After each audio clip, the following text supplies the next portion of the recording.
Good evening, brothers and sisters. This is War Smith coming at you from the Black News Network. This is the desk of the Emissary, bringing you the news from a black perspective. We do not own the rights to the music, but we do own the rights to what we say. We thought about what today's talk will be about, and it came to the conclusion that we should talk about mental slavery. I mean, last lesson was on white rage, and we're going to kind of touch on that today too. But our biggest thing for today is mental slavery. And sometimes people think it's pretty hard to know or to focus on what this really means. Mental slavery has a lot to do with how we think and how we address ourselves and how we operate on a daily basis here in America, in the United States of America. There are so many things that give us the impression that we are equal citizens and that we experience equal rights here in this country. We can easily be deceived on where we really stand here in this country. There are so many things that are just not right and are just not equal to the way it actually should be with us or for us and by us. We are entangled in a thing that America calls mental slavery. Now, that mental slavery is not necessarily brought on by the white man. And we want to blame what's happening to us on the white man. But in so many cases, it is not the white man who caused us to be in the situation that we're in. It is time for us as Americans, Black Americans, African Americans, Moors Americans, to look at ourselves and look inward at how we review ourselves in light of where we stand in this country called the United States of America. Now, mental slavery, I looked it up and I came up with something that really didn't make a whole lot of sense, but I'm going to go ahead and read to you what I found the word mental slavery means, or the phrase mental slavery means. Mental slavery is a state of mind. Mental slavery is a state of mind where discerning between liberation and enslavement is twisted. Mental slavery is a state of mind where discerning between liberation and enslavement is twisted. Where one becomes trapped. Where one becomes trapped by misinformation about self and about the world. Where one becomes trapped by misinformation about self and about the world. The information we've received about ourselves has been that misinformation. That misinformation has caused us to be trapped into a mental slavery that's hard to be broken. We've been trapped into a mental slavery when it comes to education. We've been educated on everything except ourselves. We know everything about everything in this damn country, but we don't know a damn thing about ourselves. We only know that, we came over on the slave ship, that we were enslaved until 1765 when the Emancipation Proclamation was issued, and we lived on the plantations, and we made ourselves through 100 years past all the way up to Martin Luther King. But what happened that 100 years before Martin Luther King?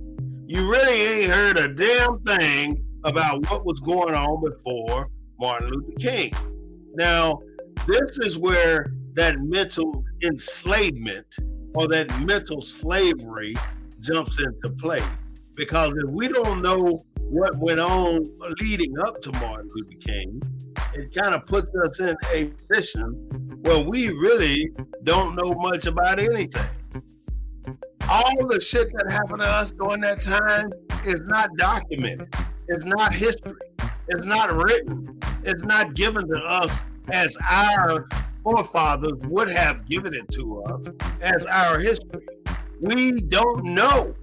And because we don't know, we can't do better with ourselves and our culture and our people, especially our upcoming generation. Just think right now. This is what I want you to think about. I said this to a friend the other day. Once we die off, I'm talking about the people in the 45, 55, 75 on up. Then the black people coming up after us are in for a world of hurt. We got no leaders. We got no thinkers, no entrepreneurs. We got all these famous people that are now only in the rap and entertainment industry. We got no more hidden figures.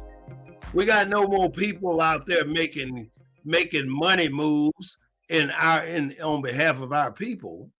We got people making money moves on behalf of themselves and individuals. And that's exactly how they planned it. They planned it so people could come up and do for themselves and make themselves rich, and at the same time, keeping you entrapped in mental slavery. I really think that we find ourselves in a position where we don't really want to come out of mental slavery. We're so stuck in it and we're so afraid to face the truth.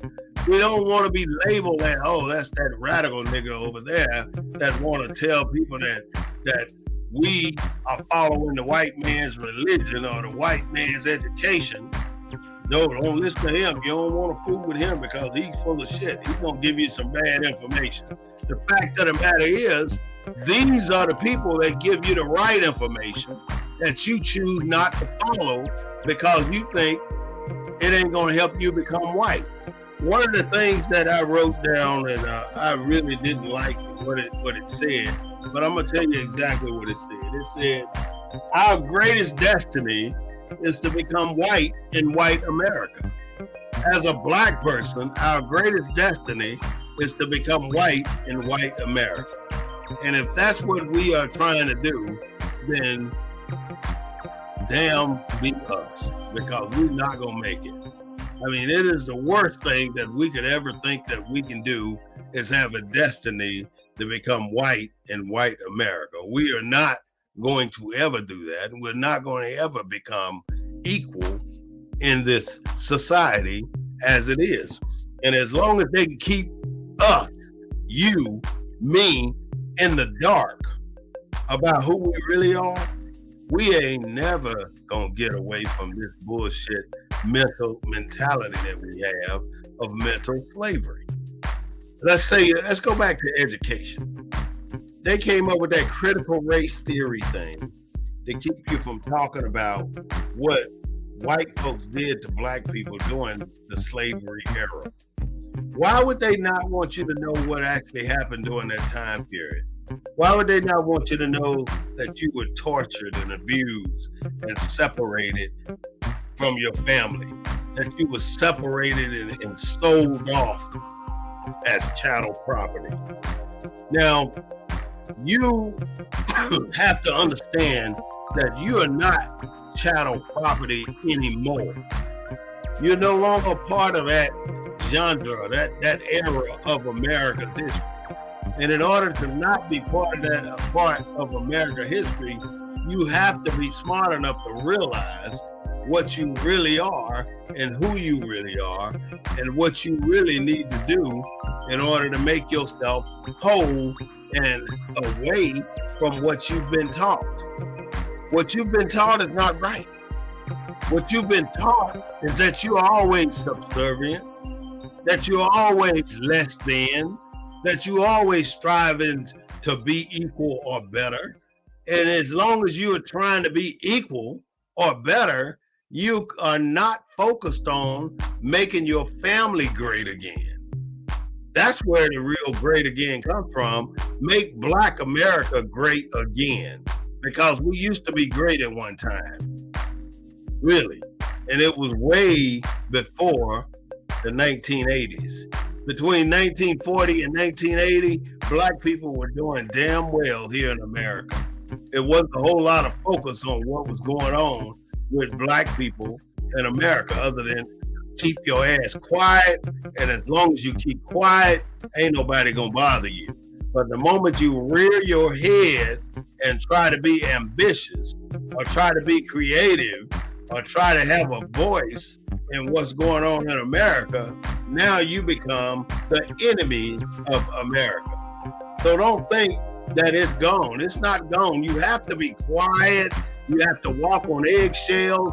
You have to tiptoe through the tulips in your job because you don't want to piss the white man off, because you already know that you're entrapped in that mental slavery that makes you afraid to be who you really are. And in order for you to get there, you're going to have to shake off all those cobwebs and let your true self become who you are. Let your true self be what you are. Your education has already limited you to what they wanted you to know. You don't know more than what they wanted you to know. You go through 12 years of indoctrination, and that indoctrination is to program you to become that American that they want you to be, that good American citizen. You ever notice if an immigrant comes to this country, the first thing they want them to do is recite all this bullshit that's about America? That's all a damn lie. But that's what they make you learn in order to become a citizen in the United States of America. And if you're going to learn it, and if you don't learn it, you're not going to become a citizen here, because you're going to get tested on it. It ain't nothing more than a literacy test that they used to give you when you'd walk to the voting booth and ask, you had to ask to get a voter registration card so they can allow you to register to vote. Why would you think that you are the target of voting every time somebody undesirable ends up in office? Whenever somebody undesirable ends up in office, the first thing they do is target what's happening with Black people in the voting area. Look at what happened when Joe Biden went in there, or even before Joe Biden got in office. Actually, right after Joe Biden became president, every one of these states started to target voter ID registration. You can't do absentee ballots anymore. Now, during COVID, why would we not have absentee ballots? You know, this was the most secure voting time ever in American history, but yet there's too much trouble behind Black people going to the polls. That's a big deal here in America. And that's why Black people get put on paper So they don't want to vote and they don't want to register to vote. They make black people become disenfranchised with what's happening in America. So we are no longer paying attention to where we're trying to go and what we're trying to do.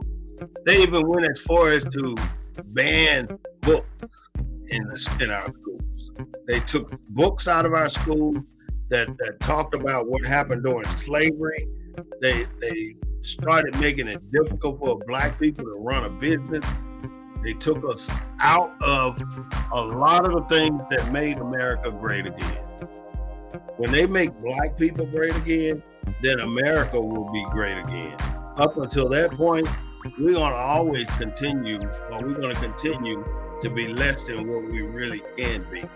And we're going to continue to be less than what we can be as a country because we are not focused on making black people great again.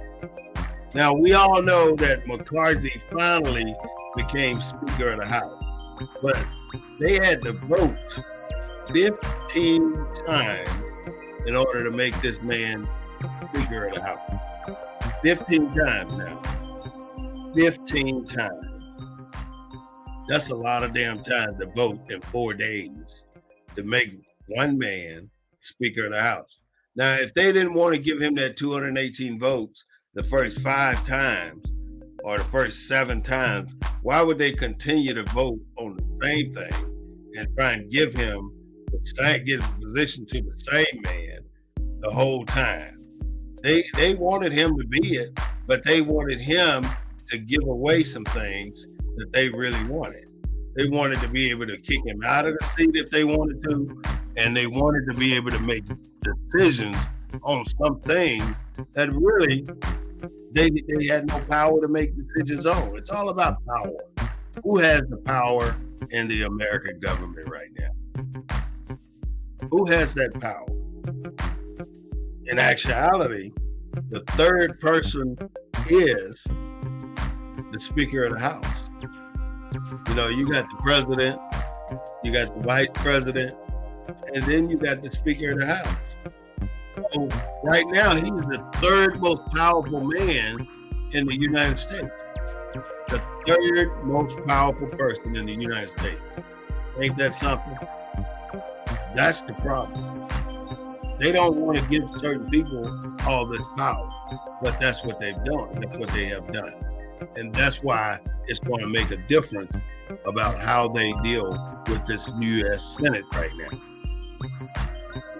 As black people, though, we really didn't have anything to do with that. All we were doing was sitting back watching, being glad that they got it over with, because that seemed to dominate the news for the last 4 or 5 days. Can any business deny another business or deny service to a business just because they are same-sex marriage, or do they have their gay person or a gay couple? Can a business deny them service because of their sexual preference? Well, there's a company right now that got a case that's got sent up to the United States Supreme Court because they already refusing to serve same-sex couples. Now, they haven't had a request for someone to come to them and ask them to do anything that was same-sex. They went to the Supreme Court with a lawsuit prior to it ever occurring, prior to it happening, because they want the Supreme Court to place a ruling on same-sex marriages getting services and having the right, and businesses having the right to refuse service. Now, money is green, and who cares who has the money? If you're in a public providing service, you have a responsibility to provide that service to anybody who's willing to pay for it, as long as it is a legal service. You have an obligation to provide that service. That's like saying back in the 40s and 50s when black people could not go sit at the restaurant. And in restaurants, they had to go to the back door. I had to go to the back door of the dentist in 1960 something. And I used to ask, why are we going past the front door, heading around to the back to go in through the bathroom door or whatever damn door there was? And then there's a chair back in the back where the white dentist would have a whole set of tools back there that he dedicated only for black people. That's the only way black people had an opportunity to see the dentist, because you couldn't go see the dentist in the same room that the white people went. Same with hospitals. You were separate. And that was the practice in America. And you ask yourself, if you are a human being first, how can a human being be so treacherous against another human being just because of the color of that human being's skin color? You're treating that other human being a certain way because of the skin color. Now, when that skin color makes the difference in whether you're going to provide a particular service to this individual based on skin color, then you might not want to be in business much longer, because that don't seem the way it should be. This white boy killed these 4 students up in Lebanon or wherever, some foreign name place up in Ohio, I think, in one of these cities up there. But he killed these 4 students. His name was Kohlberg. And everything you hear about Kohlberg, he's such an intelligent, such a smart man. He's pursuing his PhD or his master's degree. Why are you trying to build this individual up when this individual killed 4 people in cold-blood murder all at the same damn time or the same night? Why would you allow yourself to place him in such high veneration on the public news to try and paint this white boy as a good kid? Now, even his dad don't know no damn better. His dad had to know what this kid did. They riding down the highway going back to wherever they were going. They get stopped twice by the police, and nobody knows that this kid is the one who killed those 4 people, those 4 students. How can this be? This is America. But see, only here is where that kind of stuff is happening. In America, where white kids can go out and create such havoc in the society and still get treated like royalty. You see how they treated him? They said, he's such a smart kid. Why did he kill 4 students? He murdered their asses. He murdered them. Just because he's smart, people kill too. So all of that shit is irrelevant when it comes to the fact that he's the #1 suspect for killing those kids. He's the #1 suspect. So why is it that we have a problem identifying this guy as the one who is just being a murderer rather than being a smart murderer? I was thinking about what's coming up with Rudy Giuliani. They're getting ready to show how he went from sugar to shit. He was New York's mayor back in the 80s, and now look at him. Donald Trump ruined that man. Look at all the other people Donald Trump ruined. He ruined a whole lot of people.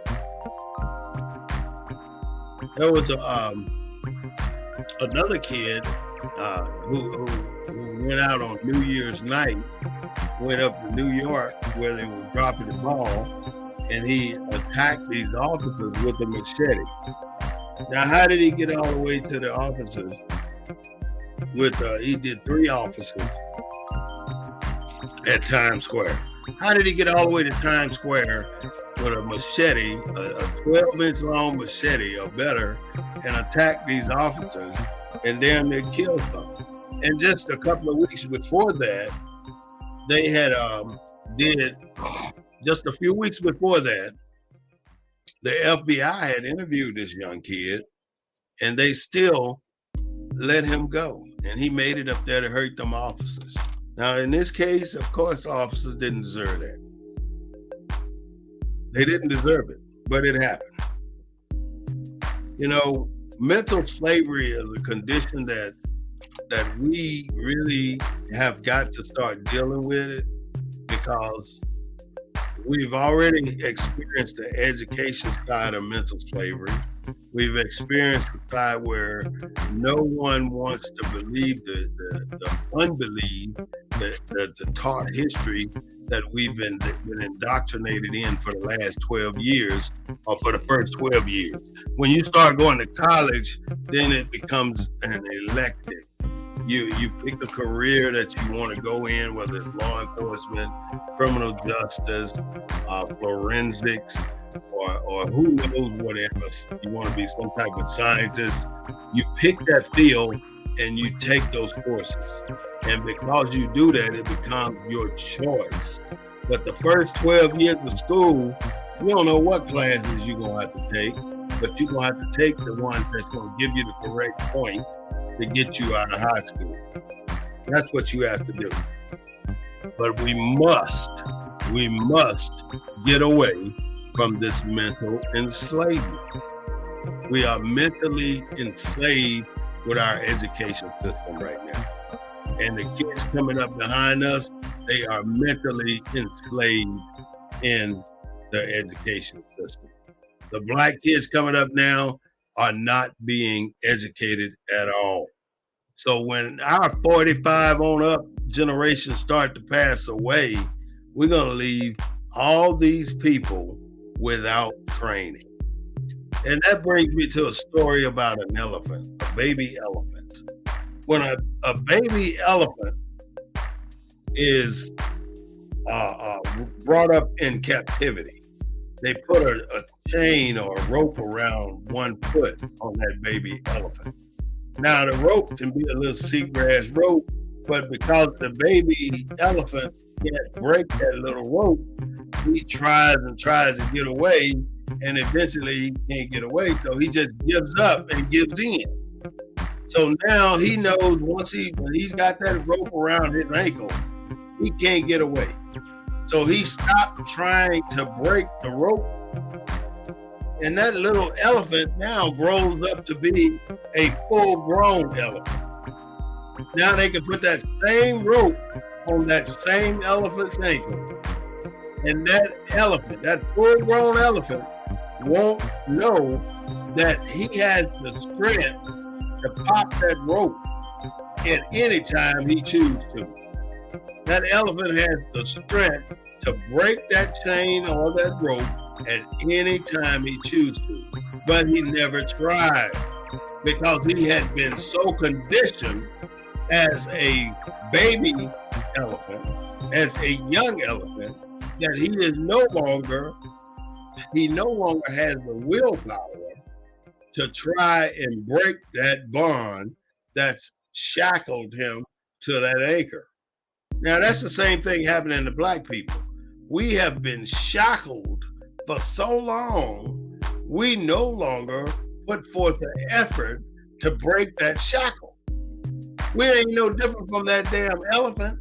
We're grown-ass elephants now, and we're allowing ourselves to stay shackled to that damn anchor because we tried so hard when we were a child or a baby elephant, and we couldn't get away, and now we are adult elephants, and we don't even have the desire to try and get away because they condition us so well to stay anchored to that little tether that we cannot get away.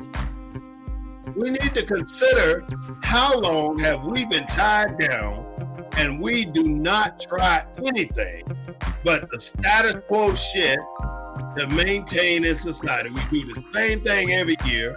This is January 2023. Everybody in San Antonio already know what the talk of the town is about. Oh, we got the biggest Martin Luther King march in the country. And what's after that? Not a damn thing. That's it. Once you say we got the biggest march in the country, you ain't got shit else to say, because no shit else occurred after that damn march. They even got to the point now where they run your ass off the ground after 5 o'clock. You don't even get to hang around until dark. The police move your ass right up out of there. That's what they do. And you might as well expect it. You prepared yourself. You've been conditioned to get up out of that park before the evening sun sets. Because that's what they do. What do you do before? The NAACP does their annual church visitation right before the Martin Luther King March. But during the other 12 months of the year, you don't really hear a damn thing. Even though I'm a member, I don't hear from the NAACP until it's time for me to pay my dues. I don't even know what the hell they're doing. I don't know if they got a case. I know they got certain people that work their ass off to make shit happen here in the city of San Antonio. But there's certain people's efforts go unrecognized or unpublicized because everybody's afraid that they gonna jump them in the succession role to the being in charge of the organization. Everybody wants to sit in the damn hot seat, but when they get in the hot seat, they don't do a damn thing. That's the sad part. People work, they'll kiss ass and do whatever they have to do to stay in succession so they can get to the hot seat. And then when they get there, you don't see them again until it's election time or until it's dues time. That's the sad part about being in an organization, not only in San Antonio, but anywhere in the world. If you're involved in an organization, you should know more than just when your dues is due. You should know more about when the next meeting. And then if you're conducting meetings every damn month or every week and you ain't getting shit done, what's the damn point of the meeting? Why are you holding a meeting when you're not getting a damn thing accomplished? And if you've been around 100 years, 50 years, 25 years, and you got $20 in the bank, you're in the wrong damn business. You ain't no different than that drug dealer that's been selling nickel bags in the 1960s, and you're still selling nickel bags in the year 2020. You ain't no different. What difference does you in that drug dealer that still sells nickel bags in this day and time? You ain't no different because you ain't doing shit different. You ain't making no difference in life. You're exactly like you were when you started. Now, whose fault is that? You can't blame the people. You can blame the leadership. You can blame the people who set their lazy ass around and wait till they can get up into the seat so they can do nothing but say, oh, I'm the so-and-so. I'm this. I'm that. I run this organization. I'm the head of household over here. But you ain't doing shit. Sad is and sad does. That's what we do here in America. That's that mental slavery that we have yet to understand. We got to get up out. Obey or not to obey what the white man say.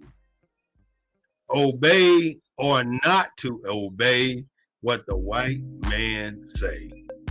Now he's going to say what he wants you to do, and you, in many cases, are going to do exactly what he wants you to do. Regardless of what it's going to do to the rest of your fellow black people, you don't care about all that. As long as you know that that white man's got your back, you're going to do what he wants you to do. You got to be better than that. You got to think beyond that. You got to think to the point where whatever you do is going to affect your people some kind of way. And that effect is not only going to affect you and your people, it's going to affect the children that are coming up behind you. And that is where the problem is in my mind. Our mental slavery is not only, it's already affected us. We're already burnt and fried and laid to the side. We're done.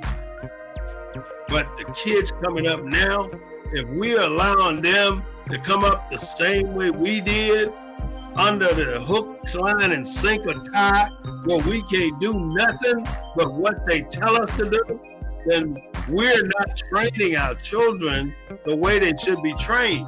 We got to train our children to be independent thinkers, to be entrepreneurs, to be go-getters, to be lean forwarders in the trenches, to be ambitious, to be aggressive when it comes to their family and making sure that everybody's doing right by their family.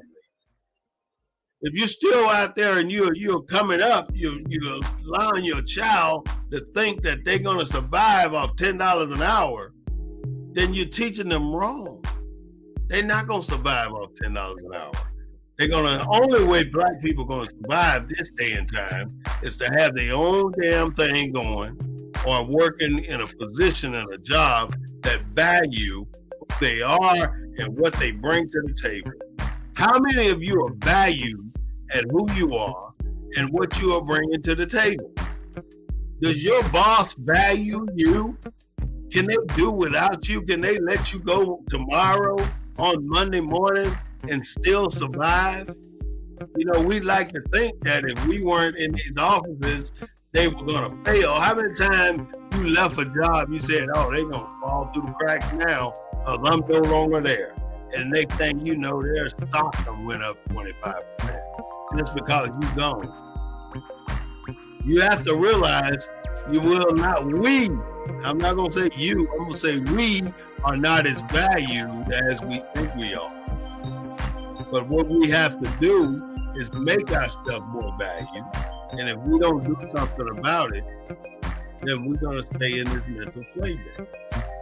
Get out of the mental slavery. Start thinking for yourself. And if you're thinking that you have a choice to obey or not to obey what the white man say, then you're thinking right. You do have a choice. And your choice should make the difference in how you view yourself. If you view yourself as a man and not chattel, then you should not have an issue with standing your ground and being who you are. I don't know if you remember, Kamala Harris had this one meeting with the black folks, the black women, back in the day when she first became president or vice president. She never did anything else after she did that with them. Do you recall the city of San Antonio after George Floyd being murdered by the police, coming up with a civil rights committee? And this civil rights committee, they appointed Mr. Darrell Harris in charge of this organization. What has Mr. Darrell Harris done since he's been there other than get a damn paycheck? Because I really, if he's done something, then by all means, I applaud this man. But if this man ain't done a damn thing since he's been in that office going on 3 years now, he need his ass kicked. Mr. Darrell Harris, this message is for you. If you've been sitting in that seat and you ain't done a damn thing to help the black people of San Antonio, get the hell on. Get your ass up out of there and quit wasting government taxpayers' money. Because you ain't making shit happen. You're just holding down a seat, getting you a paycheck so you can retire. And that's the problem. You're holding down a seat, getting you a paycheck so you can retire. But you ain't doing a damn thing for the people. And Mr. Joe Gonzalez, I know that man falls under your tutelage and your jurisdiction and your district attorney's office. What the hell are you doing? You the one created that Civil Rights Commission bullshit that ain't done shit for nobody. Will you please make something happen with that organization? Get that organization to connect with the people. Because you got the same damn people at the same damn meetings year after year after year. Who is the Martin Luther King Commission right now? Nobody damn know. Because they are not connected with the Martin Luther King people that they should be representing. The Martin Luther King Commission does not fall into that category. Where are those people? Who's in charge of the commission? Is it Art Hall? Who? Nate died a year or two ago, so it ain't Nate. Is it Renee Watson? She resigned. So who is it? Who's running the ship? Who's the captain of the ship now? Everybody wants a piece of that little ass chunk change that they give to the Martin Luther King Commission to put on the march so they can buy t-shirts, so they can put out banners, so they can put out a commercial. But yet they took half of the damn money from the Martin Luther King Commission and gave it to this bullshit called Dream Week. Dream Week is not Martin Luther King shit. Dream Week is a private entity with private money going into Show's pocket and him doing his own thing with the money that the city allocated him. And then they got the audacity to promote it like it's part of Martin Luther King shit. It ain't got shit to do with Martin Luther King. Speaking of that, have you seen the statue over on the corner of Martin Luther King? On the corner of New Braunfels and Houston Street. That statue was placed there in 1981, and it was placed there by. It was designed by Mr. Torres. And Mr. Torres designed the statue based on Mr. Reverend Callis' request. He requested him to do that. But that statue, to me, does not represent what San Antonio represents when it comes to Martin Luther King. It's a damn disgrace to look at that statue and to look at the size of it. And then they're going to put $625,000 on restoration of the project in 2020. The 2020 bond package had $625,000, I think, allocated to redo the park over there. They did everything they could think of, but they didn't touch the damn statue. That would have been another budget, from what Art Hall said. But yeah, you damn right it would have been another budget, because somebody needed to put a real damn statue up there. Everything gets old. And that statue is not a representation of what should be represented here in the largest march in the United States of America. That statue represents the largest Martin Luther King march in the United States of America. But look at the statue. It's a disgrace. San Antonio, I was going to say America, but San Antonio should have a better respect for what they can do for black people in this city. And that's a disrespectful situation when they can do $625,000 to make the ground look better, but they ain't gonna do shit. They didn't put $5 on redoing that statue. That's a disgrace and a slap in the face to the black population of San Antonio by the city of San Antonio. Doesn't make any sense. Same with this damn civil rights committee ran by Mr. Darrell Harris. Black people in the year 23, this is what I would ask of you. Give up McDonald's. Give up McDonald's. Give up Burger King. Give up In-N-Out Burgers. Give up Freddy's Burgers, give up Popeye's chicken, give up Church's chicken, give up Kentucky Fried Chicken, and support Chapman's Chicken. If you have an interest for chicken, go to Chapman's. If you have an interest for a hamburger, go to Mark's Outing. Support the black businesses that you have.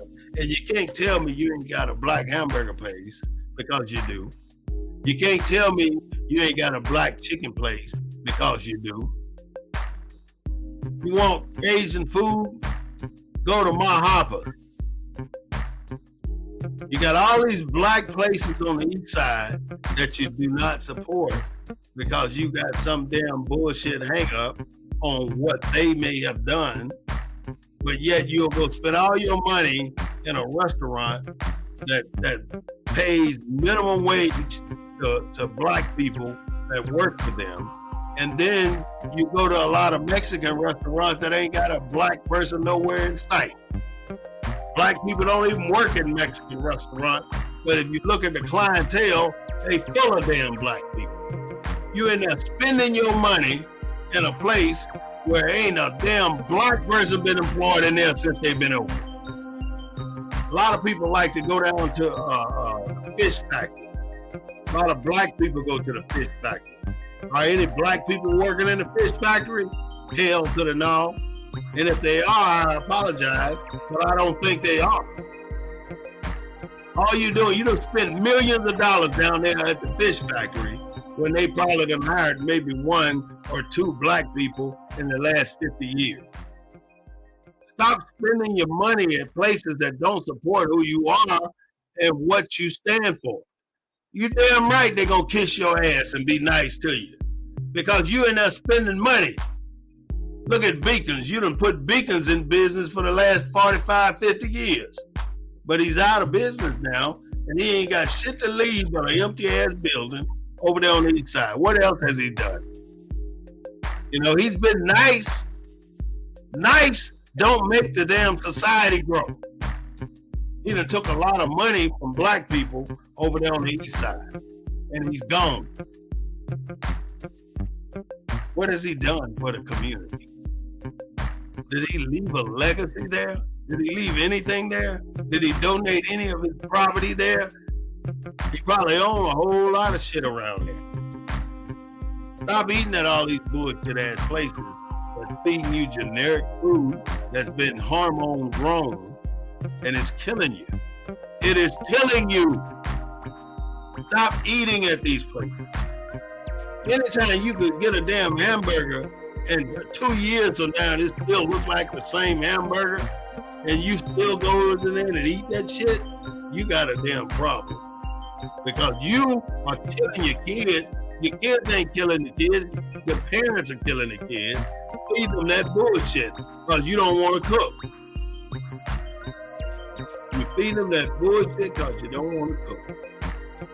I can understand if you can eat ramen noodles every day because that means you really can't afford the food to feed your child. But if you can go to McDonald's every damn day, you can afford to feed your child because that shit ain't cheap. You go in there and ask for a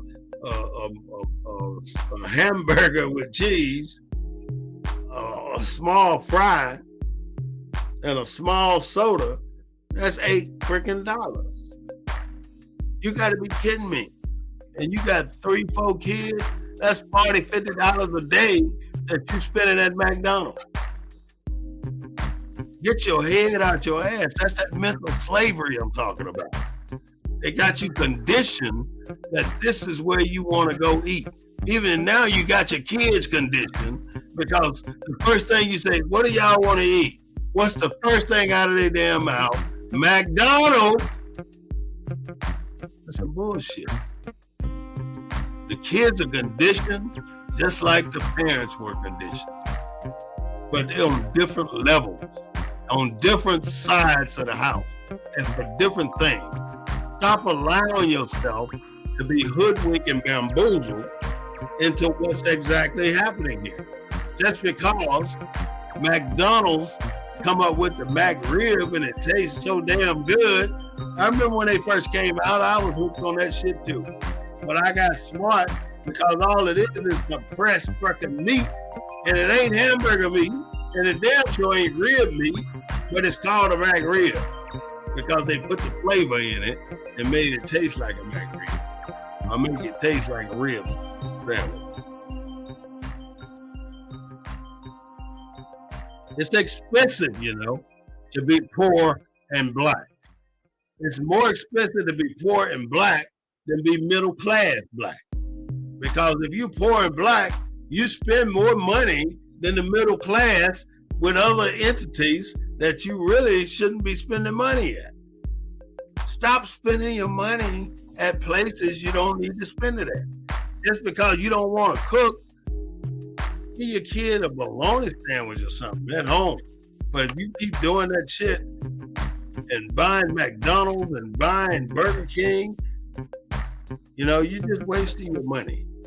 And here it is, tax season. Don't go out and buy no secondhand, dilapidated car that's going to be broke down in 6 weeks.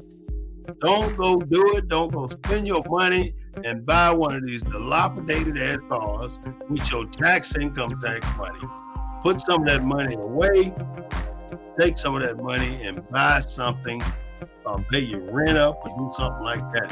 But don't spend it on some bullshit. Something you really don't need. Before you spend the money, just ask yourself, do I really need this? Do I really want to buy this with this money? Or can I do something better with this money? Can I make my family better with this money?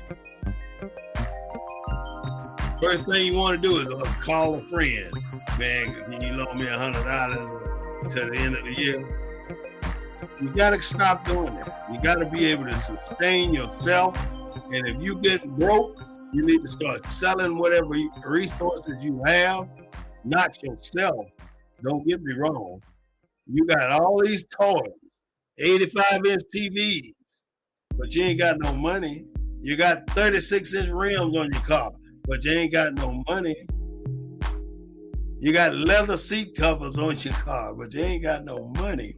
You got a $150 pair of shoes, but you ain't got no money. Because you done gave your money to all the Versace, to the Nikes, to the Mercedes man, to the BMW man. You done gave all your money to the millionaires. They already billionaires, and you done gave your money to them. They keep them rich. You keep them rich. That's what black folk do. You keep them people rich.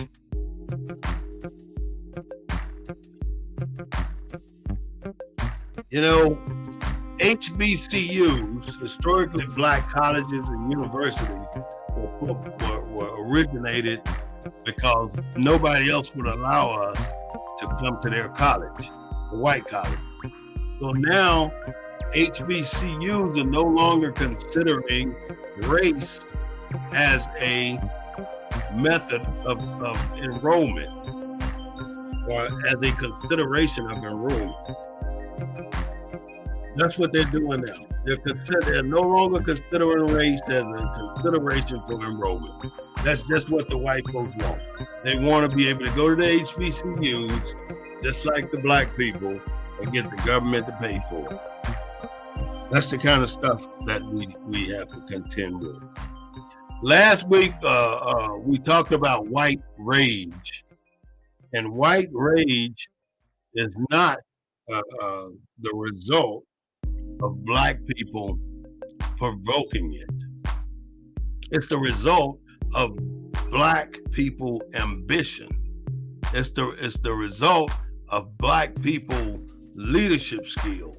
It's the result of black people pride.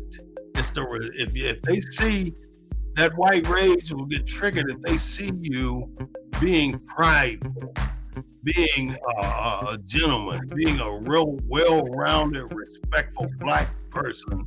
That triggers white rage because they don't want you to act like that. They want you to act like the savages that they are. And they had the audacity. Everywhere they go, they call people savages. They went to Africa. They called them savages over there. They came over here and start calling the people, the black people here, savages too. Everywhere they go, they want to call it savages, but they the ones who show up trying to take other people's shit all the time. Now, this is something I always have to throw in. We talk to the police too damn much. You know, if you get pulled over by the police, you have no reason to sit there and spill your damn gut on everything. Where you going? Oh, I'm going over here. Where you coming from? Oh, I came from over there. Whose car is this? Oh, it's my car. Did you just put gas in your car? It ain't nobody's business about all that shit. All he has to do with you is to discuss with you what happened and why is it that he pulled you over. Otherwise, there's nothing that police officer should be talking to you about. Who's in the car? Is that your child? You know, unless you hunting for a kidnapped suspect, you don't need to be asking me shit about nobody in my car. You don't need to know who car this is. Look at the registration, which you just so eloquently demanded. You don't, you know, people got to stop talking to the police, because what it's going to end up doing is they're going to convince you that they are violating your civil rights, and you're going to get pissed off. And when you get pissed off, they're going to think that you're a threat now, and then they're going to pull a gun on you and cause you to get out the car. And then they're going to deal with you. They're going to lock you up if they can. And this goes back to what I said before. Their objective is to get you on paper, get you turned in to the system so they can remove you from the voting rolls. In the state of Florida, if you do 2 years prison time, that makes you, you know, I'm just saying you're a felon already because you've been to prison. All right, so say you got 2 years probation after that, that's 4 years. Then you gotta wait. If you decided you wanted to vote and get registered to vote, you had to wait another 14 years. So you already just did 4 years in the system. Now you gotta wait another 14 years, so that's 18 years. And then at the end of that next 18 years, you petition the governor of Florida and say, I would like to petition the governor for my voting rights to be reinstated. More black people, we got over 3 million people incarcerated here in the United States. That's the most in the world. And out of all those people incarcerated, you can rest assured 50% of those people are black. 50% of the people incarcerated on this day in 2023 are black. So what that means is that 50% have been taken out of our societies, and now they are no longer registered or qualified to vote, so they cannot participate in our election. Think about what that does. That keeps them in power. That keeps you out of power. That keeps you out of power because you wouldn't shut up. Only pull you over, you talk yourself into a jail cell, and that's what you end up doing. And that's what I keep asking you not to do, is talk to the police, because you end up talking yourself into a jail cell. We systematically undermine black intent because of our psychological damage that we have received. Mental slavery. You know, when we talk, well, Johnny ain't shit. Man, he's a nigga from hell. Yeah, don't fool that big bro. You know, we talk about our people, we talk about our kids, we talk about everybody. And we talk about them because it's a mentality that's been instilled in us all the way from slavery. We talked about our children to the white masters back in that day because we did not want the white master to take our children. We made our children look like they weren't shit. We made our children look like they were fucked up. We made them look like that because we didn't want them to be taken by our white masters. That's one of the reasons we did that. And the thing is, today, we still use that same mentality where we talk about our children, but it's a different mentality. We talk about each other, we talk about our friends, but we do it all in good faith. In other words, friends talk to each other like shit. That's to show that they have the love for that friend. It's almost the exact opposite of what it really is saying. And we do this because we are trying to show that we have a certain relationship with that individual. But it's a reverse psychology when it comes to dealing with white people. We talk about our children to the white man because we didn't want the white man to take our children. It all started back when Michael Brown was shot and killed in the street over some Black U.S.A. This was really bad for Black people. And it was designed to start to make Black people not believe in the system. And it seemed like that all law enforcement agencies were on the same damn trip. On the same trip. And it worked. You know, we're getting close to my hour, but I'm going to say the same people who enslaved us are the same people who freed us. Now, how can the same people who enslaved us be the same people who freed us?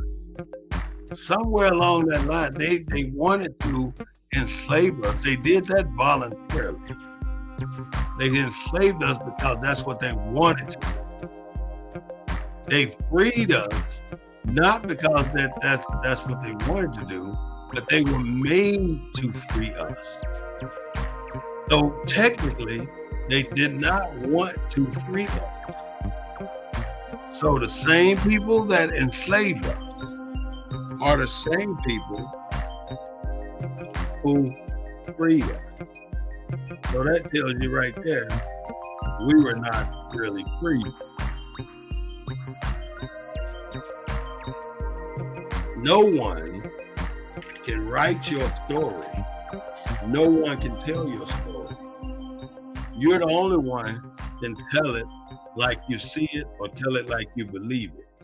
You know, you heard of ghost writers. Ghost writers are just that, ghost writers, but they're not going to write it like you write it, like you would write it. And if you haven't written a book by now, I really encourage each and every one of you to write a biography or a memoir. It could be 30 pages, it could be 10 pages. It don't matter. But 100 years from now, somebody should be able to pick up your memoir and say, that was my great, great, great, great, great grandmother. Or that was my great granddaddy who wrote this memoir. And what you should do is leave something where they know that my granddaddy was part of this. My granddaddy participated in that. My grandmother did this and did that. You should be able to leave a legacy so somebody can see that you did that. The two things we talked about today was white rage, which was one, war on drugs was a white rage against Black people, and two, mental enslavement. We must overcome both of them. White rage ain't nothing we can do about it. The only thing we can do is keep pissing them off and keep becoming ambitious. Keep doing more about what we can do for our people and let them be pissed off. Let them get triggered with their white rage. All we need to do is believe in who we are and what we do. Mental enslavement We're mentally enslaved in our education system. We're mentally enslaved in our medical systems.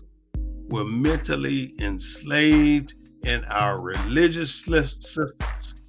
We are mentally enslaved in our economic systems. We are mentally enslaved in our recreational systems. We are mentally enslaved in just about every damn system there is. So all I can ask you to do, Black people, is start trying to make a difference with what you know, who you know, and make a difference with the people you know by telling them some of the things that you've learned here on the Black News Network. On this Black News Network Day, January 8th, 2 days after the insurrection on the White House, we're broadcasting live from San Antonio, Texas. If you have not already, please go to the Black News Network -BNN and subscribe to our YouTube page. I need you to go there and let me know that you have paid attention to some of the things that we talked about today. You also would be asked to go to my Facebook page and do the same thing too. Like our Facebook page, make a comment on the Facebook page, and say something about who you are and why you're listening and what you're listening for. You know, a lot of times people like to sneak in and sneak out and don't say anything. But if you say something, you will be blessed 10 times fold. If you like, you will be blessed 10 times fold. If you subscribe, that spider won't jump out of this set and jump on your head. But if you don't, it will. This is War Smith with the Black News Network, the real voice of Military City, USA, bringing you the news from a Black perspective. We don't own the rights to the music, but we do own the rights to what we say. Join me on Wednesday night for another episode of the Black News Network Lesson Plan at 7 p.m. on Wednesday. Have a nice day.